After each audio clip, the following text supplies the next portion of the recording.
السلام عليكم ورحمة الله وبركاته. ازيكم عاملين ايه؟ يا رب تكونوا بخير. النهاردة هنعمل مع بعض البطاطا بطريقة جديدة جدا وحصرية بجد، يعني هتعجبك خالص لانها طريقة حلوة جدا جدا ومختلفة تماما عن اللي احنا بنعملها كل مرة. بجد حلوة خالص ومرملة زي ما انت شايفة، يعني شكلها بيتكلم. بجد حلوة جدا جدا وياريت تجربيها، وان شاء الله بإذن الله الفيديو يعجبكم.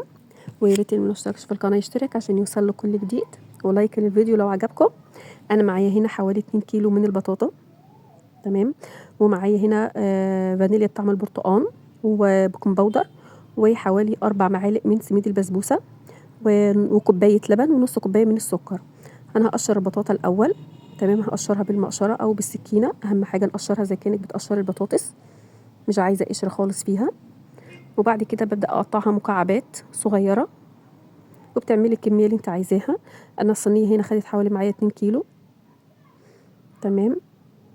وبتقطعيها مكعبات صغيرة.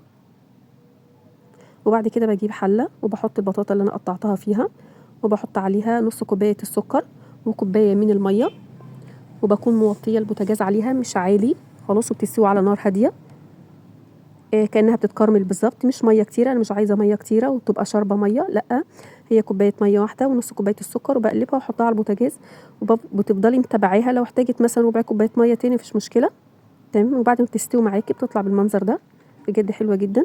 وبعد كده بهرسها كويس جدا، واحط عليها كوبايه اللبن، تمام. وبعد كده بهرسها كويس. انا ما ضفتش اي حاجه غير كوبايه اللبن، وبتهرسيها. اهم حاجه تبقى ناعمه خالص، ملمسها يبقى ناعم جدا، ما فيهاش اي تكتلات. بجد حلوه جدا، يا ريت تجربيها. لذيذه خالص. وان شاء الله باذن الله في كده تريكات جوه الفيديو، يا ريت تسمع الفيديو للاخر.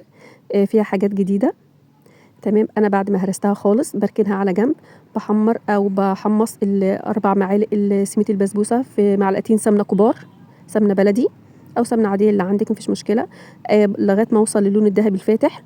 انا عايزه الترميله بتاعتها تبان في البطاطا، ما ينفعش احطها زي ما هي كده، لازم احمرها في معلقتين سمنه، تمام. وبعد ما اوصل للون الذهبي الفاتح بضيفها على البطاطا، يعني مش قوي. وبعد كده بحط معلقه صغيره من الفانيليا بطعم البرتقال، بتفرق تماما في الطعم، ومعلقه صغيره من البيكنج باودر. يعني هتديكي ميكس البطاطا دي بجد من البسبوسه والبطاطا والكيكه، طعمها هايل في حته تانية خالص، بجد لذيذه جدا، يا ريت تجربيها. وبخلط كل المكونات دي مع بعض، البطاطا مع البسبوسه. ولو احتاجت لبن معاكي ممكن تضيفي حوالي ربع كوبايه لبن، لان انا احتاجت معايا ربع كوبايه من اللبن ضفتها لغايه ما اوصل للقوام اللي انت شايفاه ده كده. وبعد كده بكون دهنه الصينيه سمنه، وبضيف البطاطا عليها، تمام. وبتسويها بالمعلقه، يعني ممكن تدهني المعلقه كده سمنه عشان تتفرد معاكي بسهوله، تمام. بجد تحفه، يا ريت تجربيها. انا مولعه الفرن على درجه حراره متوسطه قبل ما احطها ب5 دقايق عشان ما تنشفش معايا جوه. وبعد كده بتجيبي بقى الشوكه، تعملي خطوط بالطول وخطوط بالعرض، بيديها شكل حلو جدا بعد ما بتستوي. وبعد كده بدخلها على الرف الوسطاني، انا اكون مولعه الفرن، وبتطلع بالمنظر اللي شايفاه دوا.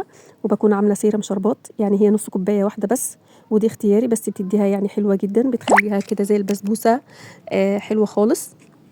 وبحط الشربات على الوش كده، وبتقطعيها. بجد حلوه خالص والله، يا ريت تجربيها، بجد هتعجبك. هي ميكس ما بين البسبوسه والكيكه والبطاطا، يا ريت تجربيها، بجد حلوه. السلام عليكم ورحمه الله وبركاته.